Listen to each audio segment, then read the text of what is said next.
Does help to unmute my microphone, doesn't it? Welcome back to Switch to Linux. Sub to the cat. The human is crazy. I mean, after all, Captain Kitty Cat stole my chair. I guess we'll just rename this Switched to Chair.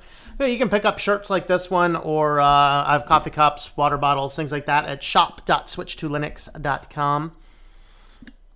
And I had a lot of people ask me about this. Firefox getting paid accounts. A lot of people sent me some links and things like that. And so we want to go ahead and discuss this. What's the truth? What's the error? Is this good? Is this bad? Now, we'll kind of dive into that after we check in on the comments. So how is everybody doing on this? Well, for me, it's a Saturday afternoon. How are you all doing? Whatever time, wherever you are in the world. Hey, nothing wrong with a little bit of clickbait. You know, especially when YouTube keeps on doing weird things with the algorithms, you know, gotta throw some bait out every now and again. I mean, if I just did some boring stuff, the truth about Firefox future direction, no one would claim what? But Firefox is gonna pay, you know, that causes some clicks. That's all right. I don't mind. All right, but anyway, let's see. So yeah, we'll dive into this. Also, one of the things that's not helping them right now, like Firefox, like Mozilla is just becoming this company doesn't know who they are and who their audience is. And they need to stop and refocus who their audience is before they figure out what they're going to be, what's going to make them successful. We'll get into that. Mozilla, we notice you have a fine web browser. It'd be a shame if something happened to it. Yeah. All right. Slowly moving from Windows 7 to Linux. One thing I need to figure out is how I'm going to do backups on Linux. Yeah, I think Serge has some info down there for you. I personally still, no matter what system I actually do manual backups, and you know, so I have a cloud infrastructure, I have hard drives in a safety deposit box, things like that. So that's what I do. There are a lot of automated solutions as well. Somebody said the Ubuntu backup tool now supports network drives. That would be new. If that does, confirm that. That would actually be something new. Last time I looked at it, it didn't. I know the Linux Mint backup tool does not, but I actually have a video about how you can actually set that up with a network share. You just have to mount the thing with an fstab file effectively. Let's see. All right, so yeah, there's external drives. That's what I do. I just do everything manually because I always know it's there. You don't believe how many times I've been doing websites for people, and you're like, oh yeah, we have a system automatically backs it up, and they set it, they forget about it, and you know their site gets hacked. They're like, oh, we have backups on there. You go back, and their backup system has been working for the last 6 months. Nobody knew about it. They just assumed it was working. That's why I prefer manual backups. And I set a day in my office, you know, X day, this is the day that I go through. I back everything up. I back up all my sites. I back up all my clients' websites that pay me for that service. I do backup dumps of all of my different files. And then, you know, it's a day process, but I know that if some catastrophic event were to occur, I lose only the last month, which is a lot better than most people do. So that's what my personal take is, but there's a lot of different solutions out there. Joseph, how's it going there? Glad to see you back at the live stream. I am doing well. Blackworm, how are you? Admiral Kitty Cat at the helm. Yep, we call him Captain Kitty Cat. Should we change his name to Admiral Kitty Cat? I guess he is the ruler of all the chairs, right? One cat to rule them all. Yeah, you. Yeah, you. All right. Anyway, he gets the comfy chair. I get this hard folding thing. Oh, crazy. All right. Let's see.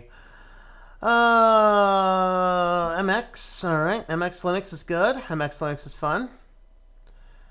All right. Let's see. Afternoon, Babuntu. Greetings to you. I missed some comments though. Ashton, greetings, Mr. Banana Man. Still a boy, how's it going? You're so silly. Paid Firefox accounts? Yeah, we're gonna dive into this. We haven't gotten there yet. All user, how's it going there? All user caps, how's it going? All right. Plenty of config files under the config in your home directory that are needed for your graphical section. Timeshift doesn't copy them. Really?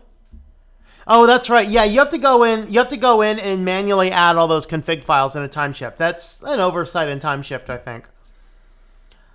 I'd like to report a stolen chair. Yes. Although I did find a wallet full of cash right outside my front door today. No, it was the neighbors. So I sent him a text message. For losing a wallet, you'd think he'd get back to me by now, but he hasn't. So I don't know. I had to run in and out, so I just put it on a bag on his front door. So, you know, he'll get it. I hope. If it's still there after dark, I'll take it back in. Give him a call or something. Anyway, leaving wallets full of cash on my front doorstep, that's a good thing. I mean, hey, I know people like to support the channels. You know? No. All right.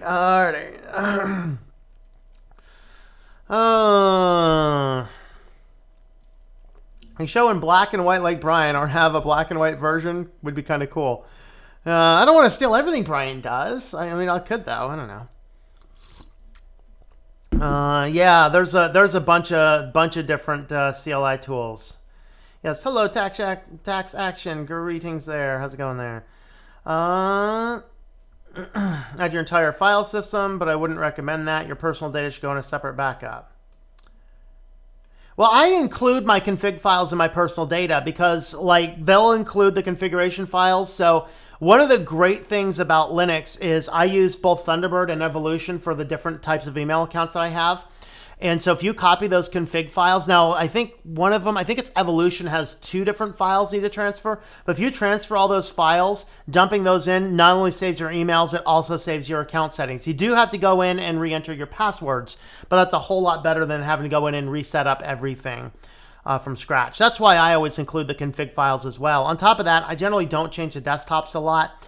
And so, you know, keeping the configuration for how your desktop looks and things like that is good as well. Been tempted to create a backup process to run in the terminal anytime I plug in a drive. Yeah, that's what Open Media Vault does. What I use for my NAS, it actually has a plugin to do that. So I just need to take the hard drive, plug it in. It'll make a backup of everything. It's awesome. All right. All right, let's go ahead and dive on into our topic for the day. Welcome back to Switch to Linux. We are going to be looking at this issue of Firefox and paid accounts. Several different journalist sites have been taking various time to talk about this issue, and I've had at least a dozen people ask me about it. So we're going to dive into this. What is going on? Is Firefox all going paid? Let's go ahead and dig through all of this. Now, the original article that this came from was from a website. Then the thing was entirely in German, so we're not going to link to the original website. But that was from who was it? T3N3, I think. I don't know, something like that. I can't remember. But since I don't read German, I wanted to go ahead and look through different sites, and this one here from iProgrammer actually had the best summary of the conversation and cleared up as much. So. First, before we dive into this, if you remember about a year or so ago, a little over a year now, I did a video saying, can we trust Mozilla? And the bulk of that video is as Firefox was updating through this Quantum series, what they would do is they would aggressively go back and change your search engine settings and reset Google as the default.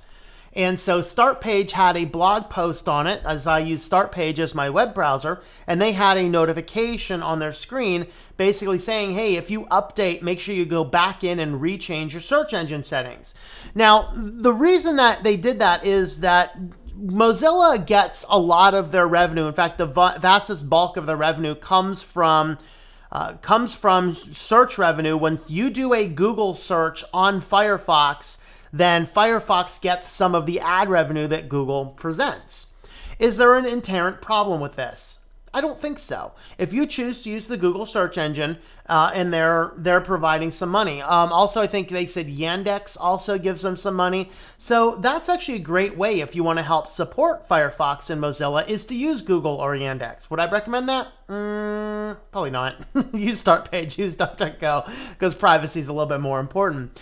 And so they're experimenting with other ways of making revenue. So they did a experiment a few months back. This is back in October, and I covered this on the channel to some degree, where they were detecting if you were on a public Wi-Fi doing something that they sensed was a little bit probably more security orientated, and they were pushing a Proton VPN. Now, Proton VPN is a good VPN. So if you wanted to get a VPN, the only reason I don't have an affiliate link for them is they don't do affiliate programs, which is actually a good thing. But they were experimenting with selling services through Mozilla. So for $10 a month, which is a lot of money, you could get a very good VPN and that revenue would be shared with Mozilla. And so they experimented with that. And so that is what they're looking at doing. So they're saying that by fall of this year, fall of 19, they're going to start adding more of these paid options into their system. So what they are doing now, first and foremost, we want to make this clear at the very beginning. Everything right now that Firefox does for free will remain for free. That is what the CEO has said in the interview. And as long as we can trust Mozilla, then that's going to be the case. And so he talks about it. So this is a quote from the article, translated, of course, into English. The experiment is also important to Mozilla's future. We believe that innovative, vibrant, and sustainable Mozilla is critical to the future and open internet.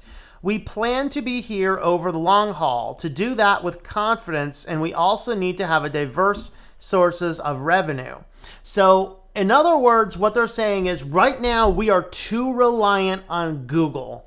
And we need to find a way to support ourselves that's not Google. So either you guys, we as a user base of the browser system can start making donations, or we can use Google, which I don't recommend, or we can look at some of these other paid services.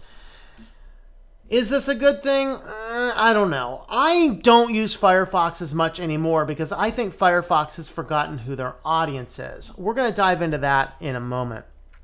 But what he does is, they talk about another source of income that they have is this Pocket program that I don't particularly care for this one either.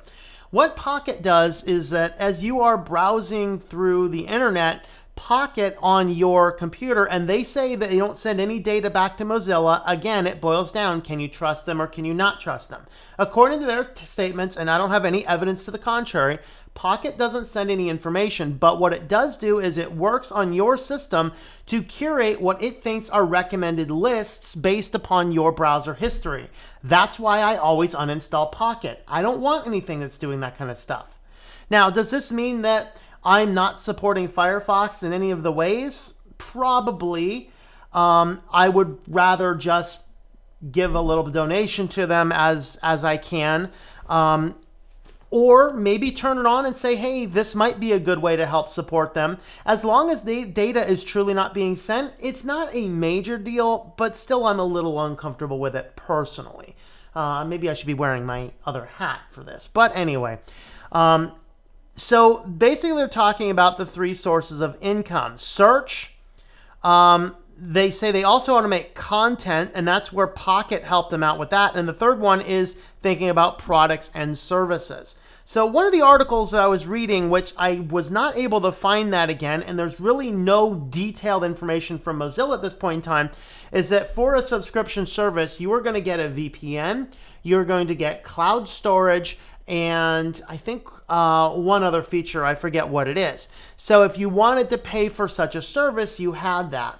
Now, for me, I look at all this, and this is why I think that that Firefox has forgotten who their target is.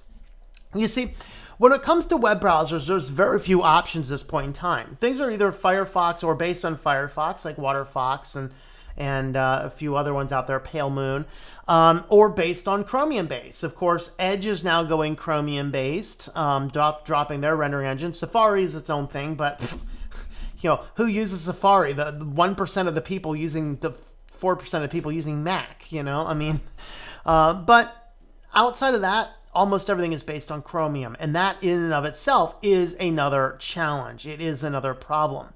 But most people are simply sheeple, and they use whatever's handy. They go Chrome because everyone likes Google Chrome, or they use Edge or Safari because they're sheeple and they just do what's easy and what's pre-installed. And that's what most people do. So who's not using Chrome? Who's not using Edge? Who's not using Safari? Those are the people that say, I'm going to take a cognitive step towards security. Well, what's Mozilla right now doing? Oh, they're just telling everybody. They're telling everybody that they want you to create an account with Firefox.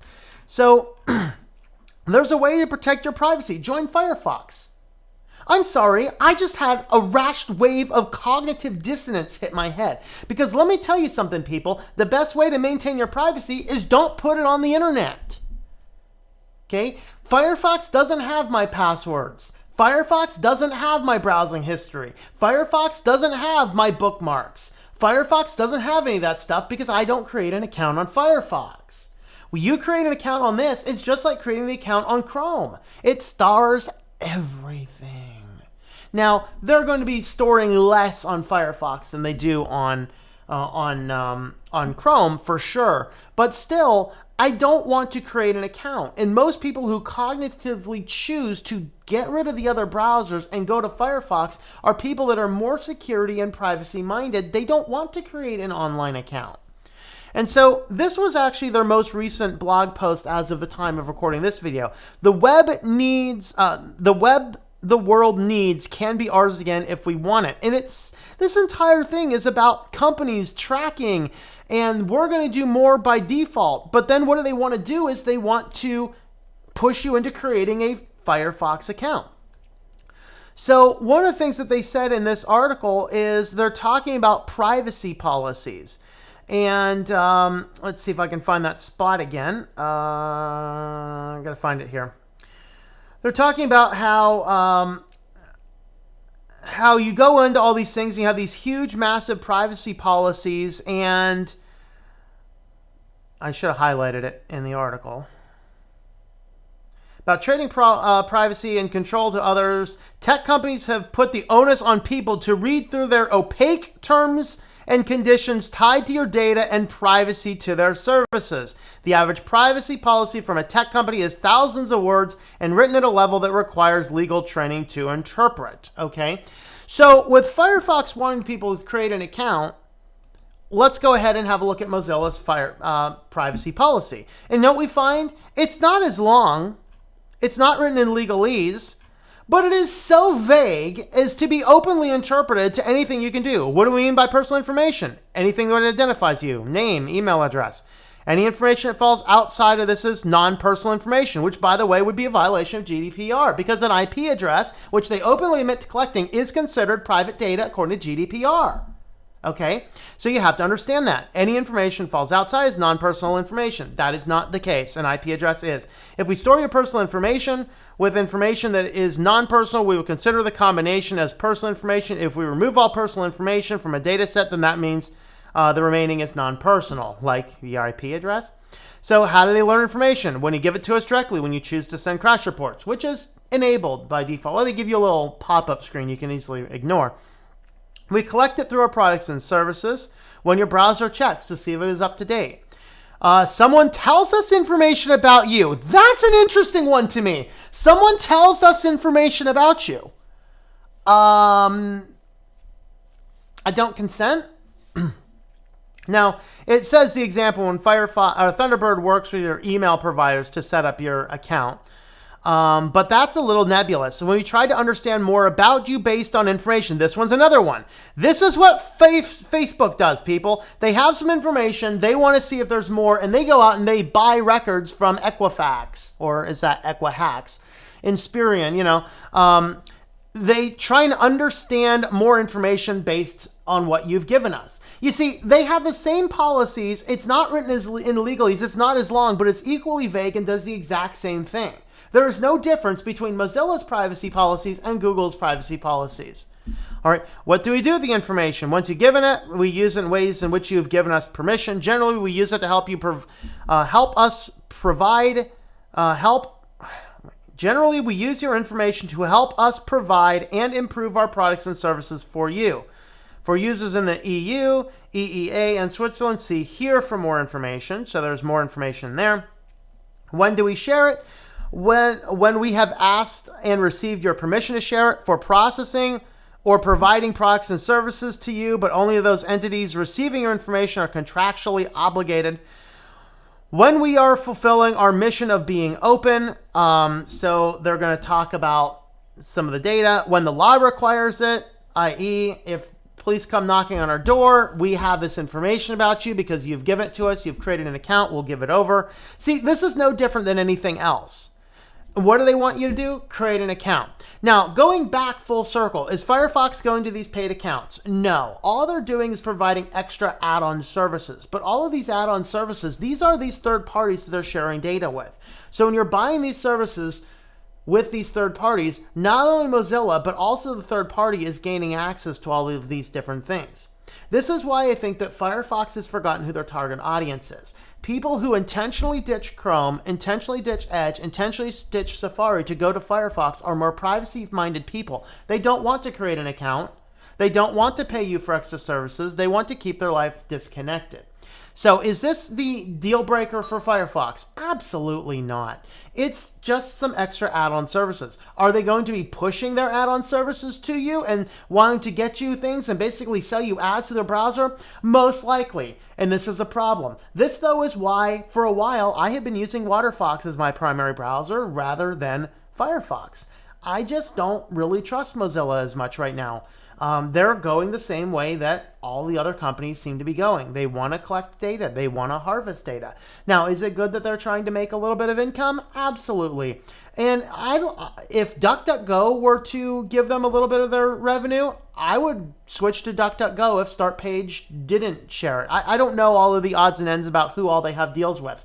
I like the fact that I can, if I do a search term on Google or Yandex, they get some of that money. That's fine. Unfortunately, I don't use Google or Yandex. Pocket, maybe I'll turn it on if it helps them make a little bit of money. I'm okay with that. As long as it's demonstrated that Pocket never sends any information out, but I don't know. Knowing what I know about the net, I'm not really trusting. And then they have these third-party services. Yeah, it'd probably be a good way to help support Firefox. Am I a customer? I'm not. Those are kind of my thoughts. What are your thoughts? Let me know in the comments down below.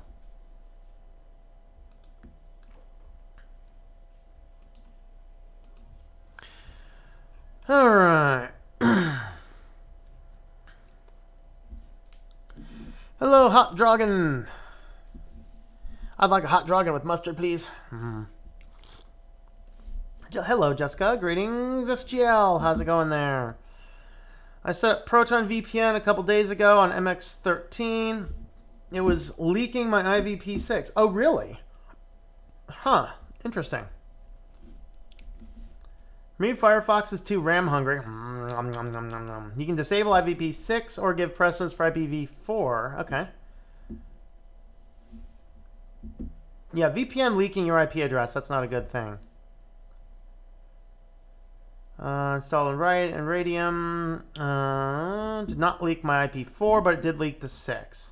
Wake up, sheeple. I use Internet Explorer. Are you just trolling, or do you really use Internet Explorer? There's like government contracts still need to use Internet Explorer. That's why it's still there. It still exists. It's just they try and downplay it a lot. All right. Brave. All right. Pale Moon. All right. Why is this guy's eyes so blue? Has he been inhaling spice? Oh. Hello, Pseudo Reboot. Greetings. How's it going? Type in the terminal. Echo 1. Yep. Chromium uses less memory than Firefox. For me, it's faster and works better on YouTube. Yeah, Google actually throttles YouTube on anything but a Chrome-based browser. Did Calculate do a GNOME version? I don't know. Serge will answer that one. Create an alias for the command, and once you're in your session, apply it. There you go. Did one special Calculate GNOME 3 ISO without systemd. All right. Because their policy may say one thing, but do another. They're legalese. Yeah. Nice that the U.S. ended up with GDPR. I like GDPR except the cookie part. The cookie part needs to be taken out of that because cookies are extraordinarily easy to be controlled on the end user's computer. And it's something that, I mean, it's something that browsers should be set up to handle by default. But, you know, like when you were to install Firefox, they should go ahead and say, hey, do you want this to be like super privacy or super not privacy? They say it's privacy by default. No, it's not privacy by default. If I install Firefox right now, it enables third-party cookies out of the box. That's not privacy by default.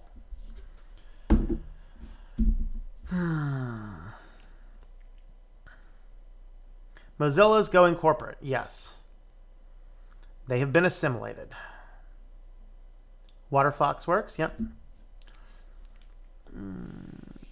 I'll use Firefox and done in 10.2. Happy with Google Chrome and the dev engine Chrome beta. Interesting views though. I've heard that Brave browser is good and ad-free.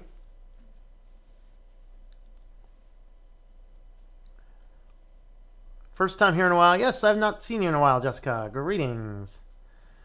I'm always amazed how someone can do a video like that all in one take. That's a talent. Yeah, I don't even script these things either. I mean, it was that whole, you know, college professor stuff. Long-winded, and I think my thoughts out in advance. I talk too fast sometimes, though, you know. Usual on Brave browser, all right.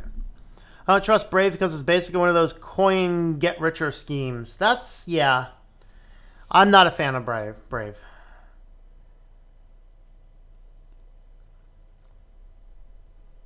Yeah, a lot of the reason it is so fast is because they do a good job of blocking all that kind of stuff. I get the same speed by blocking all that stuff on a network level on my server. And so, you know, all of my websites here, they all block all that stuff by default. So all my browsers are about the same. But that's why it's fast, is because it blocks a lot of stuff. Brave browser does a really good job of blocking all that ad stuff. I cannot deny that. Someone just needs to shoot the cookie monster. Yep, for it. Well, I don't know. I mean, he does keep eating my cookies. Or maybe that's me. Based on the growing size of this pot belly, I really do think it might be me. Nummy nummies. All right. Firefox is slow on Windows, but fast on Linux. Uses Chrome. Tom judges profusely. That's right. How dare you use Chrome? Block you. No. So you got to use what you got to use. You know, there's legitimate reasons to use it. Like Pizza uses Chrome because it allows him to get around, and signs into it because it allows him to get by the firewalls at school. You'd think they'd figure that out, but they haven't. But yeah, absolutely. You know, there's reasons for all this kind of stuff. You know, you got to use what you got to use. All I'm interested in is to make sure you guys know that there's options out there and that there's things that you guys can do that are not those basic ones. Pale Moon actually uses Gona engine instead of Gecko. Oh, does it use a different one? My apologies. I thought it was based on Firefox. Yeah, I wouldn't use Opera. Opera does some seedy things. Firefox Linux is way faster than Chromium for me. Love your channel. It's always super. Well, thank you, Space. Yes, Brave does sit on Chromium. All right. I wish I pulled out a second topic to talk about. No, we can do. You know what we're gonna do? Give me a few minutes. We're gonna check in on the weird news. Let's check in on the weird news. Let's see what I can find in the weird news department.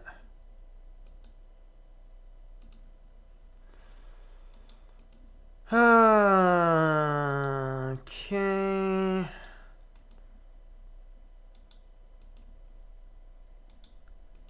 Oh yeah, weird news from a Florida-based paper. That's gonna be ultra weird news, right?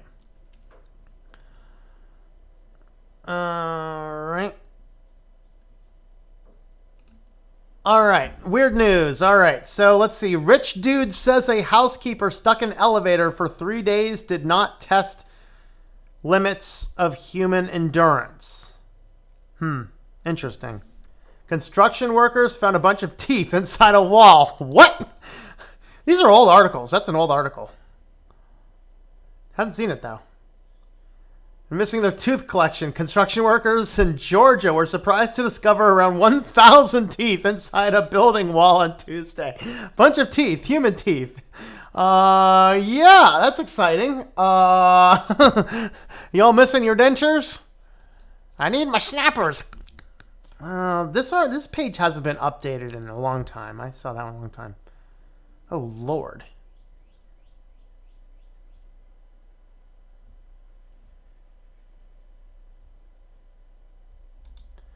Oh boy, a Florida man story. All right.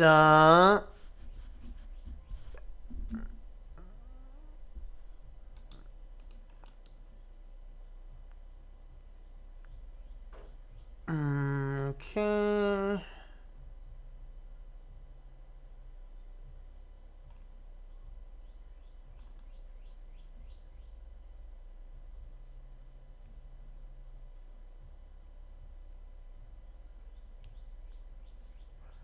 All right, here's a couple. All right. Police. Woman was drunk, but no DUI for toy truck joyride. Why do they always look like this? South Carolina. South Carolina woman who police say was driving drunk will not be cited with a DUI because her vehicle of choice was a toy truck. News outlets quote the police saying that instead they charged 25-year-old Megan Hallman with public intoxication. They spotted her cruising down the road in a Power Wheels electric toy truck after a caller reported a suspicious person on the street. I want to see a picture of her in the truck. I mean, come on. Yeah, that's exciting. Cops have solved the pool float crime wave. Yet another, like, oh yeah, guys, I don't know. Only in Florida, I guess. You don't want to envision the logistics of this one. According to the Palm Bay Beach Police Department in Brevard County, the city had been plagued with burglaries in which the suspect cuts the screen or otherwise enters the victim's back pool deck area and steals only pool floats. Court records Palm Bay, Melbourne, Titusville region, Florida, says there has been an estimated 13 reports so far this year concerning mysterious pool toy crime rape. Thursday, they made the arrest. Oh, boy. He's behind the thefts. Multiple victims indicated they had been burglarized several times by this person, but only reported it on the second or third burglary of their floats. Alrighty then.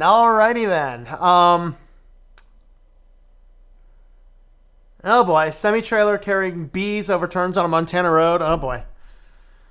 Alright. 120 whoopie pies missing after a fairground break-in. Oh boy. That's exciting. NPR, let's see.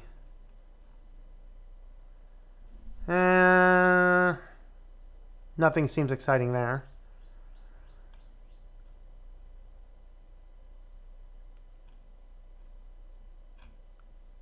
Flamingo pose is the latest attraction, huh? Brazen monkey takes selfie with stunned family, then gives them the finger. All right, I guess I have to go through and manage my cookies so I can... right. Oh, my Lance. Look at this. Look at how many cookies these guys want to do. You know what? Never mind. Fine. I don't care because this browser clears all cookies anyway. I'm curious on this monkey story. I was actually at a zoo once, and a monkey. Yeah. So apparently they visited the Ubud Monkey Forest, and then here's the monkey. Look at that. Oh, that's exciting. Oh boy, the monkey's pointing at him. There you go. Hey, greetings. Okay then.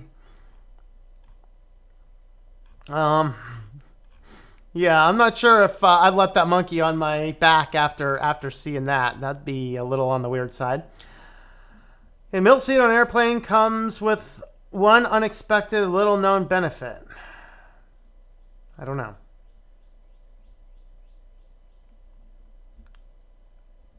Loch Ness Monster filmed by a couple who says she's definitely black and fair-sized. All right. Woman orders size 16 bikini from Boohoo, but her What arrives is just ridiculous. And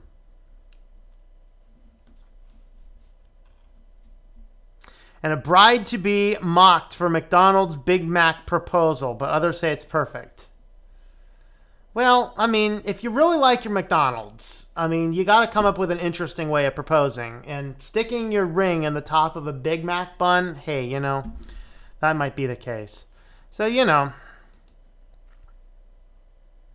No, sorry. Not going there. All right, Huffington Post. I think everything on Huffington Post is comedy, though, isn't it? Your aerospace threat says UFOs are real. Man accidentally brings snake and backpack on plane from Florida to Hawaii. See, even the snakes are trying to leave Florida, guys. I mean, come on. Driver accused of hitting squad car while looking for Saved by the Bell clip on his phone. Ooh, does this have a picture of the lady? I want to see a picture. Oh, man, bummer. I want to see a picture of the lady on the toy truck. A motorcyclist tries to pass off this fake license plate. Alligator bites police car during anything but a routine traffic stop.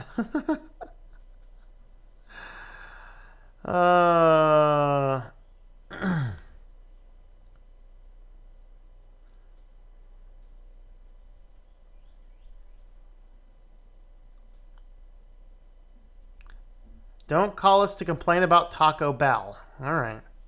Florida thief tries to open an ATM with a blowtorch. Seals it instead. Seals it or steals it? I don't know. Walmart sells graduation cake to mom without telling her it's styrofoam. Well, at least it'll last a long time. Principal admits accidentally plagiarizing 2013 Ashton Kutcher speech. Accidentally plagiarizing. Yeah, that's exciting. All right, let's see.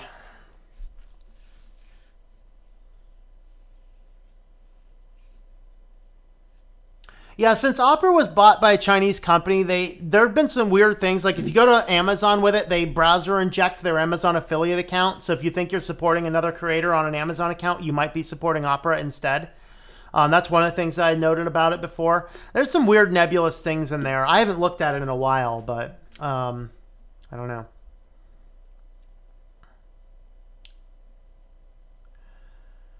How do you block everything on a network level? Do you use Pi-hole? I use pfSense as my router, and so in pfSense I can set up custom block holes. If I did not have pfSense, then yeah, you'd want to use Pi-hole for that. I should do a video on that. Pi-hole and QuidSub has one called No Track as well. I should really do a video about that sometime. That would be a good video to do. All right. Don't use Chrome at school because they have custom version that forces all versions of Chrome for blocks, and it's kind of creepy, yeah. Tell me what the deal is with DuckDuckGo. All right. So DuckDuckGo is a search engine, and this is a United States-based search engine. It's based out of Pittsburgh, if I remember. So if you were to do something, so let's go ahead and do a start page, and we'll do a Google. So let's just go ahead and do a basic search. We'll just do a search for Linux on each one. All right, so start page and Google are going to give you very similar results. And the reason is start page is basically Google, but it anonymizes everything. So it sends everything through a proxy IP and returns the results without sharing any data with anybody. So your similarity between start page and Google is going to be similar, except Google will give you things that it thinks you want to see based upon your IP address, if you're logged into your account, and things like that. So DuckDuckGo is its own completely separate search engine. So of course, some of the things you are going to get that are going to be the same, but then there's other things you're going to get that are going to be completely different. DuckDuckGo will return results. Generally, it returns results that are more similar to Bing, although it's not based on that. It is its own search engine thing. So some of the things you can do with it, though, if you like to use it, is you can actually go into settings. You can go into a light mode or a dark mode. You can turn on or turn off site icons. You can increase the font size. Now, if you want to save all of these settings, it will store a cookie on your computer to save the settings, and it will always remember it. If you don't set cookies, or if you delete cookies, then it will not remember those settings, and you will have to reset them every time you turn on the browser. And so, you can do a lot of different things with it.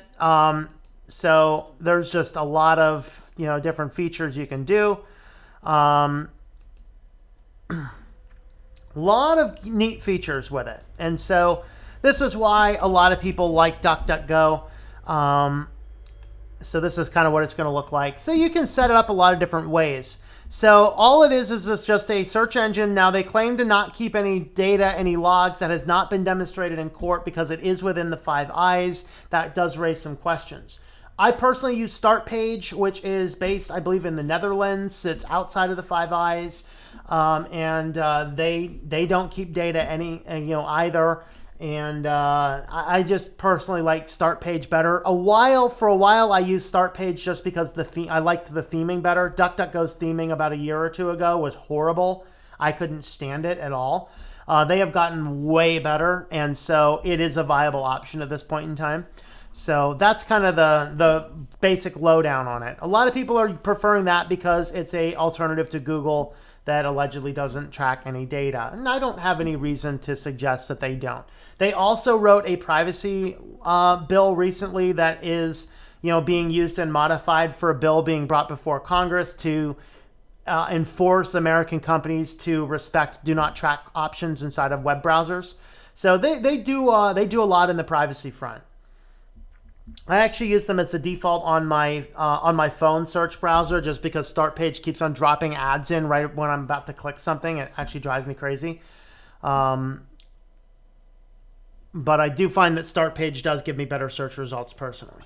Just type Florida man and any date for weird news. Yeah, there you go.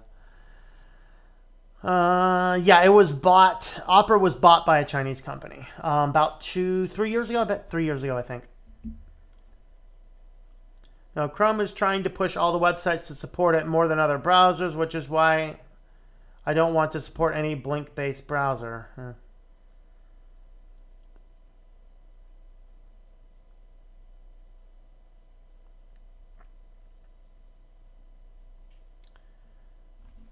I don't use it because it's awful finding results in other languages like Spanish. Yeah, that could be a problem. Discovered Cinnamon on Pop OS works out well. Lutris is in the Pop shop, and I have WoW installed. Very cool. Awesome. Only 16 when I quit using Google. Very good. What's crazier, though? South Carolina or Florida? Framesoft. I think I remember seeing... Copy link address. I think I remember seeing Framesoft before.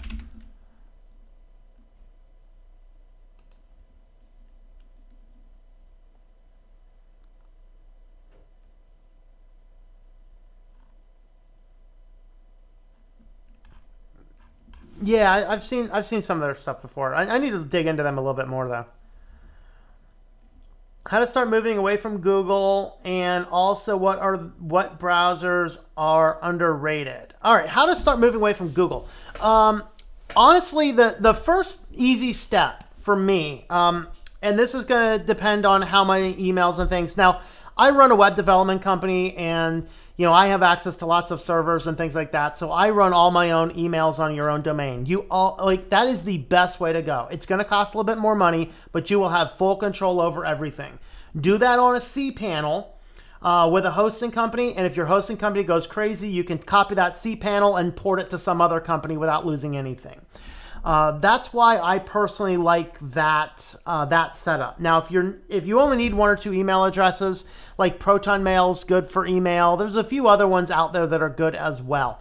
But first thing is never use a Gmail account for anything that's not, anything that's personal or private. If you didn't know this, every single time you make a purchase and you offer to send that receipt to a Gmail account, they scan that and they add that to the data, and they actually keep a history of the things you've purchased. And they use this data to make better deals with advertisers.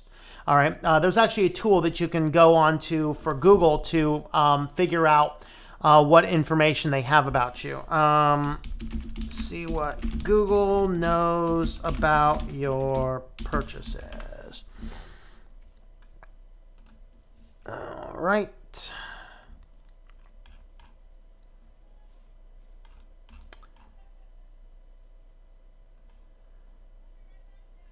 Okay, so if you go into your Google account, there's an option for payments and subscriptions. Somewhere in there, there is a thing about, let's see, view voice, view location. That's not it either. That's not the one I'm looking for.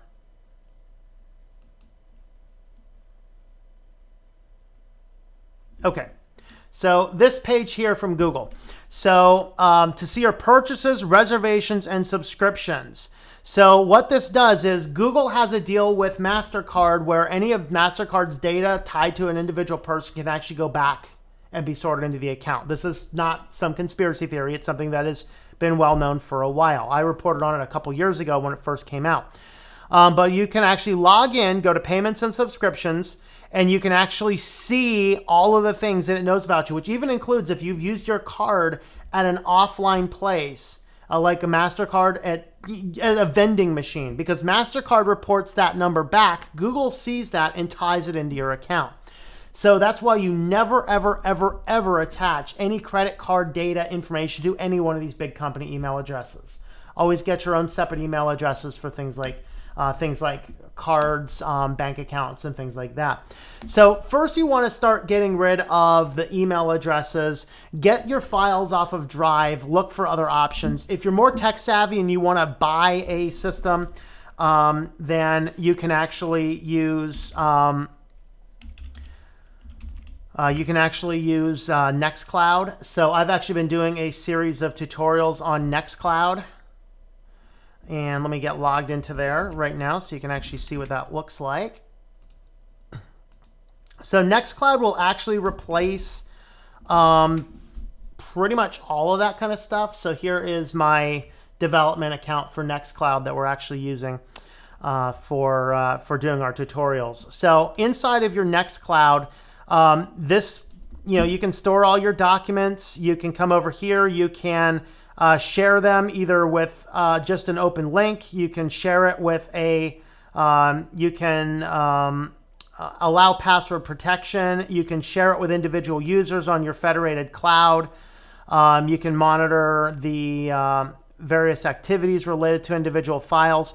Now, if you have the system set up, which I don't right now on this account, it's on my personal one, you can actually use this to replace Google Docs. I have actually just upgraded my system to LibreOffice 6 running on an online platform. So you can actually boot into the system, replace Google Docs. This is all through Nextcloud. So there's stuff like that. Ultimately, number one, change your email address, change your web browsing history, and don't stay logged into a browser on a Google account or a Facebook account or an Amazon account or any other type of account. Always keep a separate browser or a separate private window for any of those types of login things. Otherwise, they're tracking you everywhere across the world. So once you start moving your accounts away, moving your email away, look for different options for cloud sharing. For me personally, my business account, I think I have 2 or 3 documents that are in there. I don't use the Google account for much, even though I need it for a web design company. So, I use it, of course, mostly to manage analytics accounts for people. That's pretty much the extent my Google account gets used for that. But even that's never logged in. So that's really the thing is you look at all the different services you're using and figure out first, do you need all that stuff on cloud services? Chances are you probably don't. And then just start moving away from those services, looking for other more secure, more private alternatives where you can. So that's kind of the case there. Greetings, Meower Gamer. Did you steal my chair? I mean, really. Cats do like stealing chairs after all, so, you know.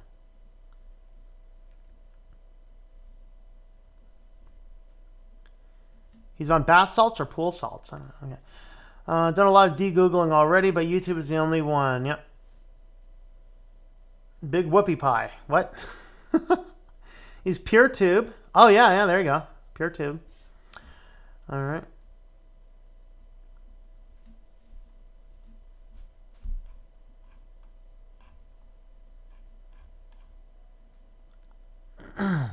Make a video on how to SSH over the internet to another machine, as I can't work out how to do it on all my machines having the same internet IP address. So, like, you're trying to SSH from outside your network into your own home one, or are you trying to go to a certain account? So, like, some accounts will change the ports so that you'd have to know what the port number is to get into an account. So, what is it you're trying to do?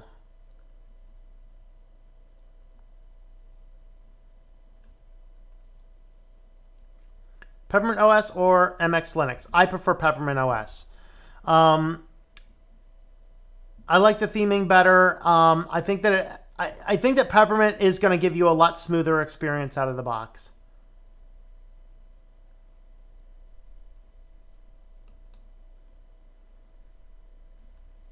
DuckDuckGo recommends start page officially if you don't trust DuckDuckGo. Yep.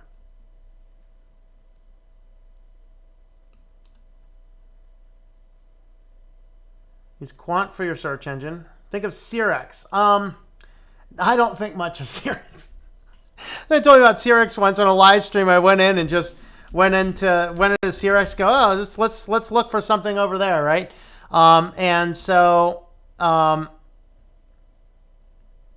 yeah, even that just, yeah, not a fan. It showed things that I had to pull the video down and re-up it, you know. Goes more than 11,000 bangs.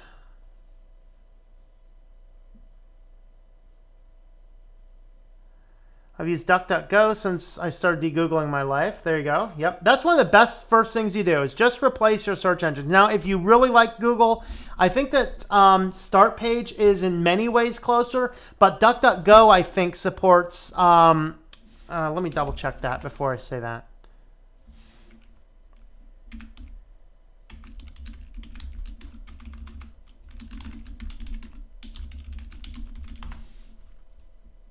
Yeah, so if I were to do, DuckDuckGo is starting to becoming a lot more like Google in respect of, if you type in some very specific information, you'll get more curated results. So you do your temperature here. It tells me what my weather is here. It's 1 degree warmer in DuckDuckGo, so I'm going to go with DuckDuckGo today. Start Page just gives you clicks into AccuWeather. So that's why if you're looking for things like this, let's do, I think 3 times 3. So that actually gives you a calculator. On Google, you get a calculator. And this, you get no search results. So this is why DuckDuckGo is actually slowly becoming better for search, is because all of these types of things that people are using Google because they like a lot of the snippets and things, DuckDuckGo is giving you those. Start Page is not. So that's why DuckDuckGo is probably going to take over Start Page if it hasn't already. Alabama, here in Mississippi, we'll get all the crazy Alabama stories. There you go. Yeah.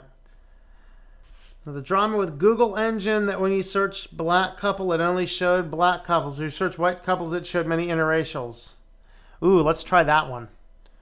All right, let's do some scary stuff.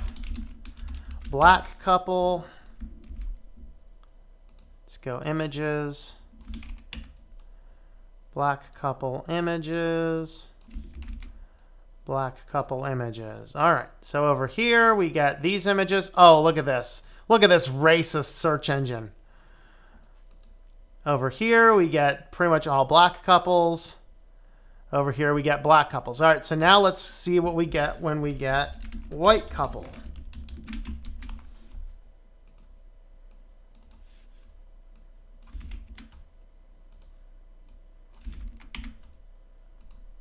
All right, so white couple.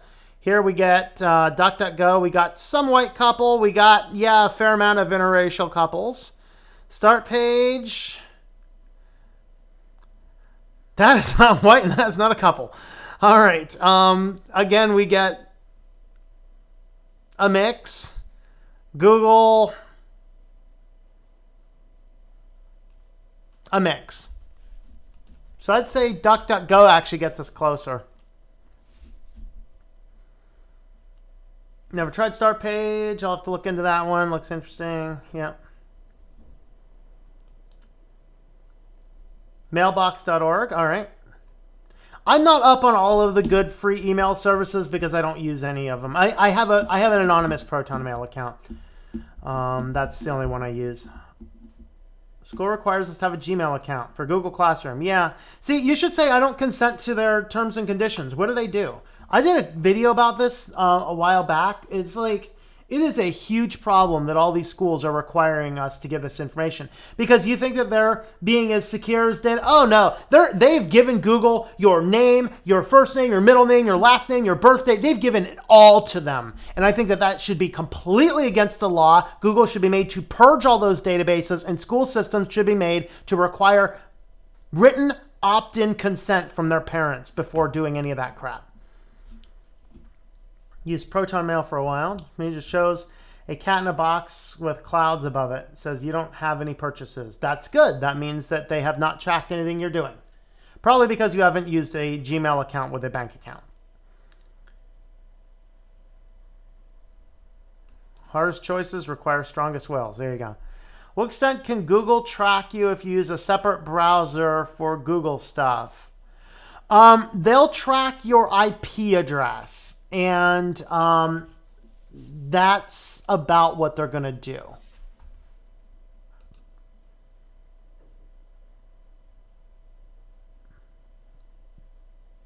Okay, a little off topic. I don't think we have a topic at this point. Any of you have problems with some white color phobia? Maybe. Depends on what you mean. I'm trying to SSH into one of my Linux machines on my home network from an external place, not on the home network, but over the internet. So your router probably does not support SSH by default for a security option. So you might have to go into your router and enable that. What you'd want to do is you want to set up a port forwarding for your SSH port. Identify it as an SSH port, tell it to go exactly only to one specific computer. And then if you're doing something like that, you want to only log into your system using a certificate, not a password, because a password could be brute force, a certificate not quite so much. All right, CRX to start page. Start page definitely on my end. Quant might eventually be able to replace Google Maps. DuckDuckGo doesn't send results based on political agenda. Oh boy. Well, let's test that one out. Let's try Donald Trump is Thanos, God, my president, my hero, not 6'3", Mexican, Weissman, a Cheeto? All right, I'm intrigued.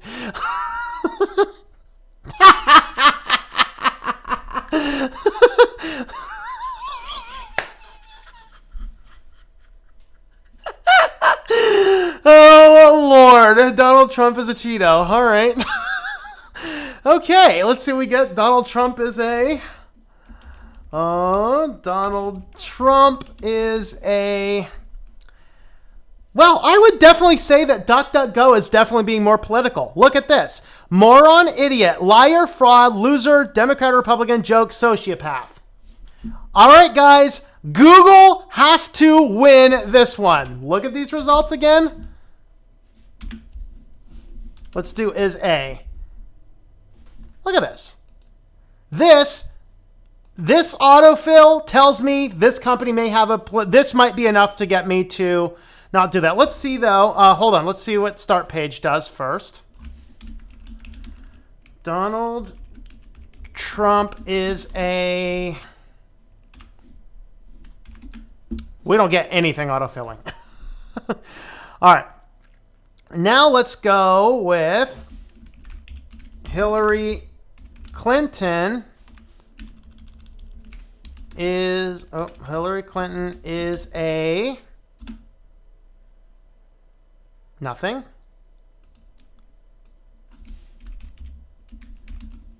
Hillary Clinton is a criminal, liar, Democrat, witch, traitor, fraud, reboot. Okay, maybe they're just being unequally offensive, I guess. I don't know. I don't get any autofills for this. Did I type in Hillary right? Let's try that again. We get no autofills.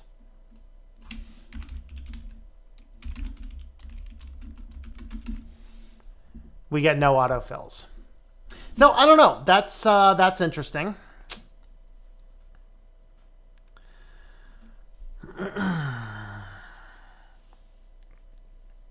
Go camera with an instant answers. How do you SSH and include your port number when you type it? It's SSH dash port then the login. So it's SSH dash or it's dash P space port number space and then the login credentials.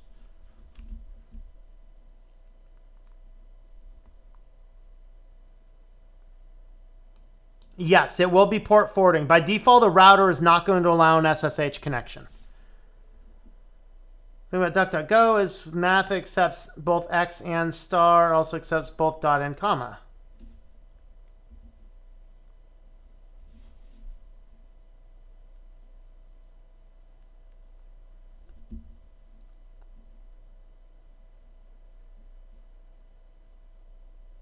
For your SSH server to listen to another port. Yeah, and definitely change your port from 22 also. Time I was doing a report and I had to look up information, use DuckDuckGo instead of Google. My teacher flipped out. Ah! You're not using the devil! Why not?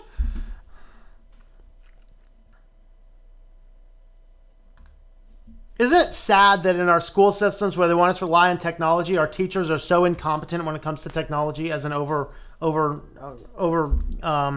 generalization? Okay. How can schools give students personal information out when certain educational topics can be off limits? Yeah, absolutely. Cheeto Hitler.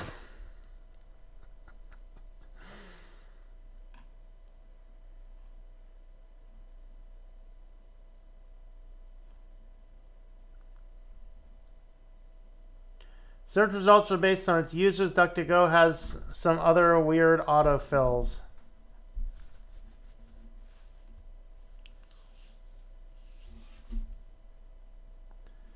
Reason Google doesn't show anything for Hillary is also censorship itself.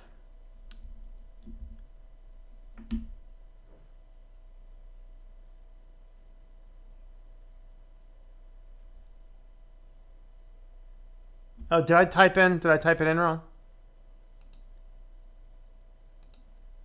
No, I only have one L. I only have one L there. Or did I do...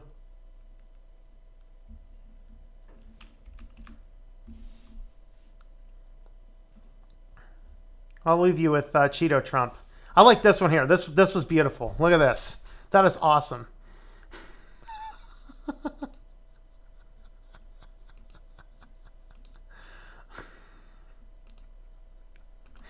Yeah. Bad Cheeto.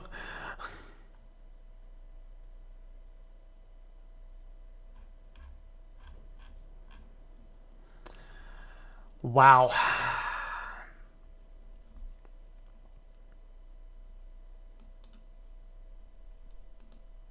State education is a sheeple factory. Yes, it is. Like the graduate guys out here don't even know how to read the Constitution.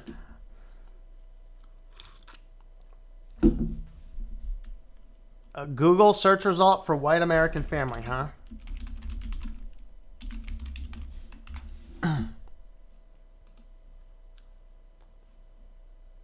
I have a sneaky suspicion that's not a white American family. I mean, I can, once I type this in, now I can come up and I can click the Caucasian. But yeah, by default, it gives me this. Let's see what DuckDuckGo gives me. Much the same, though.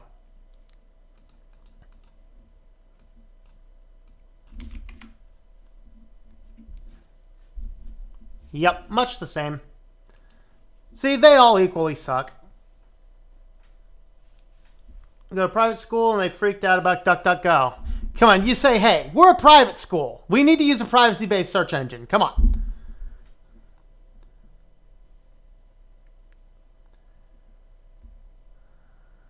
Okay, Google doesn't want to autofill Hillary. Yeah. Bought a ton of Mac computers. Well, nearly in debt. Why? All right, let's go ahead and feed the beast, and then we will wrap this guy up here. I have a call coming up shortly, so. All righty.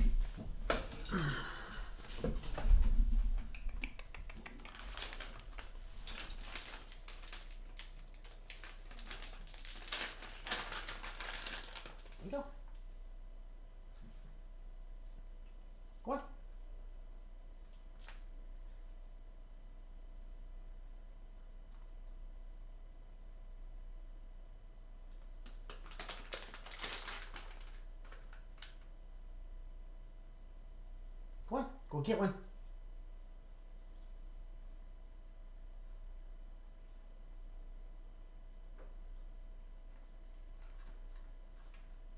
Did you get one?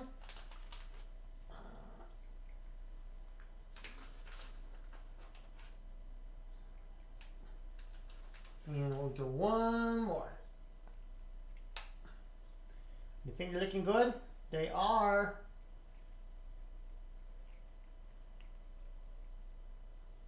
Your finger looking good. Whoop.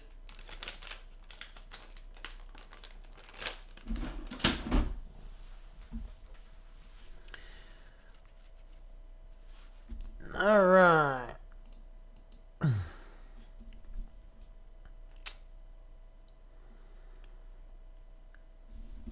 Old Windows computers, replace them with Mac. I told them they could have saved thousands of dollars to install Linux. Prove what one of the old computers. Yeah.